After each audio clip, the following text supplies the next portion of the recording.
Hi, I'm Corey Brock, and today we're going to be discussing why we must all become digital citizens. What is digital citizenship? It is the responsible use of technology by anyone who uses computers, the internet, and digital devices to engage with society on any level. But why digital citizenship? Why do we need to learn it? As the rate of technological advancement continues to increase, the world as a whole is becoming more dependent on the internet for day-to-day activities. This can mean checking a bank account, purchasing a product, or simply keeping in touch with a friend from anywhere in the world. What's the difference between good and bad digital citizenship? Well, good digital citizenship is proper connections with others. You empathize with others and you create lasting relationships. Bad digital citizenship entails cyberbullying. It's irresponsible social media usage, and it's a lack of knowledge on how to use the internet safely.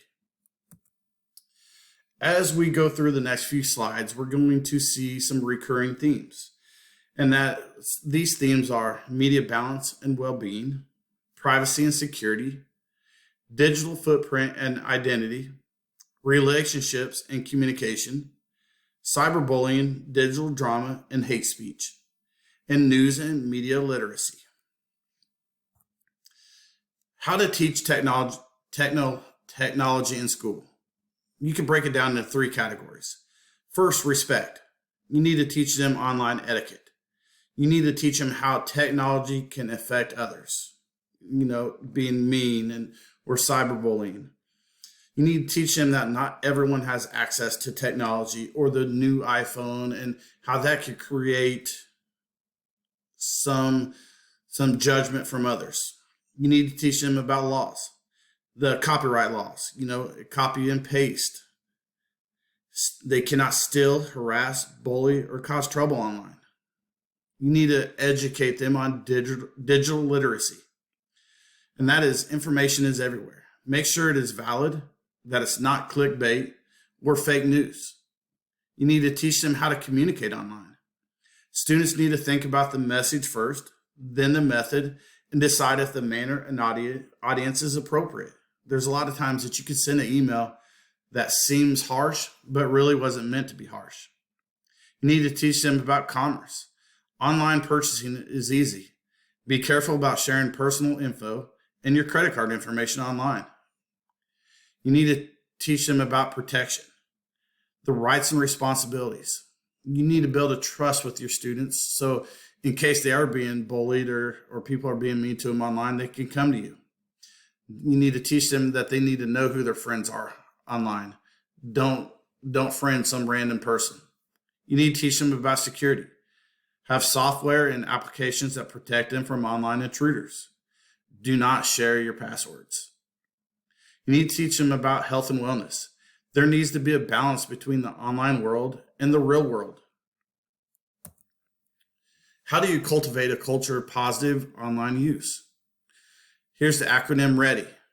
R, remind students to be mindful of what information and opinions they make public. Educate students on the negative aspects of online use. E, encourage. Encourage students to step away from their cell phones and computer screens when hanging out with friends. Offline peer relations are just as important as online ones. A, accountability. Encourage digital accountability by creating a student digital use guide for online use that teaches students on how to properly and safely use the internet. Demonstrate. Demonstrate and model good digital citizenship to promote a culture of positive online use. Incorporate lessons about difference between sharing and stealing online content. Content and photos are easily found, and it may feel like anything on the internet is up for grabs. But copyright and intellectual property laws protect almost all online content. Be a culture of yes when it comes to launching digital tools. Too often at school blocks or locks down everything to be safe. You need to open up sites and teach them how to use them, such as Twitter and Facebook. Here's a curriculum from Common Sense Education that I'm going to share with our staff. But the key on this page that I want you to know is the digital footprint and reputation. Students learn to protect their own privacy and respect other privacies.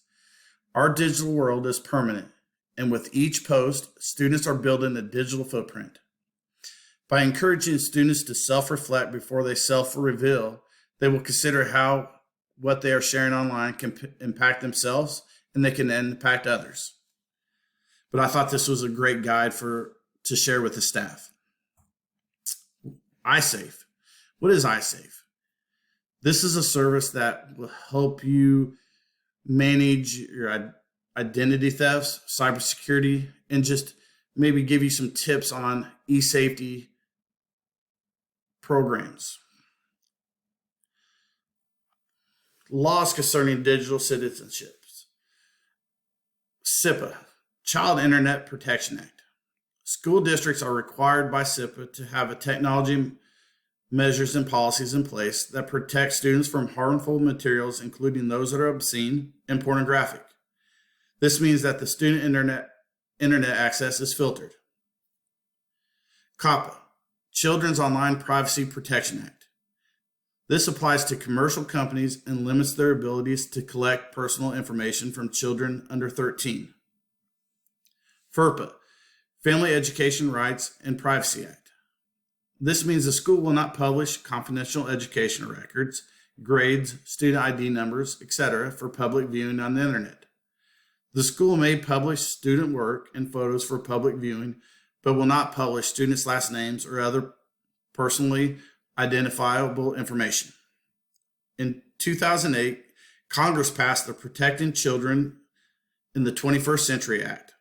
Schools now must educate minors about appropriate online behavior, including interacting with other individuals on social networking websites, chat rooms, and cyberbullying awareness and response. What is E-Rate?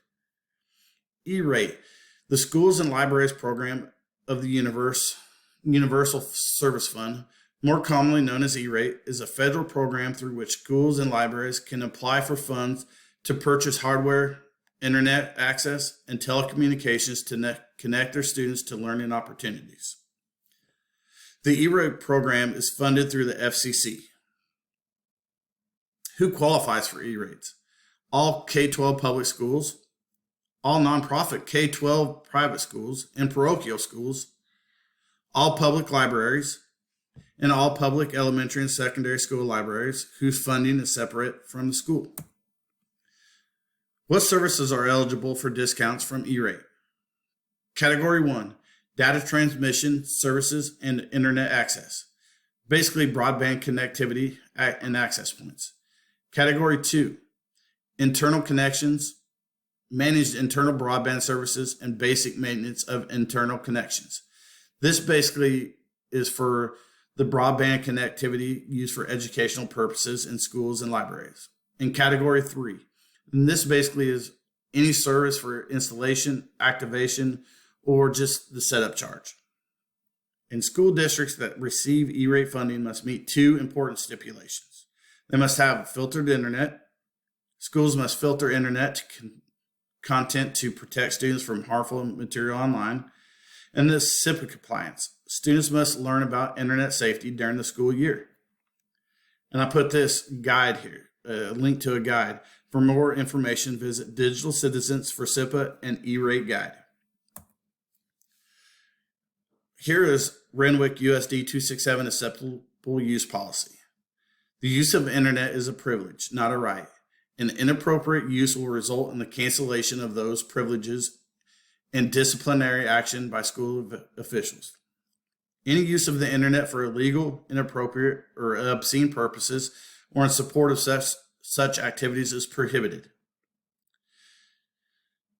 Illegal activities shall be defined as a violation of local, state, or federal laws. And what is inappropriate use? It is the intentional introduction of viruses, corruption of system, files, and resources, or sending and receiving copyrighted files, programs, or materials without permissions. And for our students to use the internet, they must sign, and their parents must sign this agreement form. And this is page 1 of 2 on this. Like number 1, all use of the internet must be in support of education and research and consistent with purposes of Renwick USD 267. It talks about language. It talks about unlawful information on the internet. I will not illegally download things. I will not use the internet for non-school activities. I will not use the internet to send or obtain pornographic or inappropriate materials. I will not share my password or another person's password. And here's the signature page, and this must be on file before they can do that. Standard correlation. This assignment correlated to the standard because we had to analyze resources based on the topic of digital citizenship. Having good digital citizenship supports the educational success of students and supports the well-being of students and adults by providing them with techniques for online safety, digital literacy, preventing cyberbullying, and digital wellness. How is this relevant? This assignment was relevant because with the advancements in technology and connectivity, our staff, students, and parents need to be aware of how to become good digital citizens. Even if people think they know how to use technology, it is important to reinforce the ideas of being a good digital citizen. It is easy to take content out of context when you're sending information, and you need to know how to handle yourself. This was a great refresher for me on how to be a good digital citizen and some of the laws that pertain to protecting your students online. I was not as familiar with the E-rates until after the assignment. Reflection. As a future building leader, I need to make sure our staff knows about SIPA, COPPA, and FERPA, and how to teach our students about becoming good digital citizens. I need to provide our staff with resources to help with understanding of digital citizenship. I also think it is important to talk about the students' digital footprint and that everything that they do is permanent somewhere online. In today's digital age, I want to make sure that kids understand that it is easy to be a keyboard warrior and not worry about others' feelings. They need to make sure that they don't do anything unreasonable online or because of something said online. Here are my references.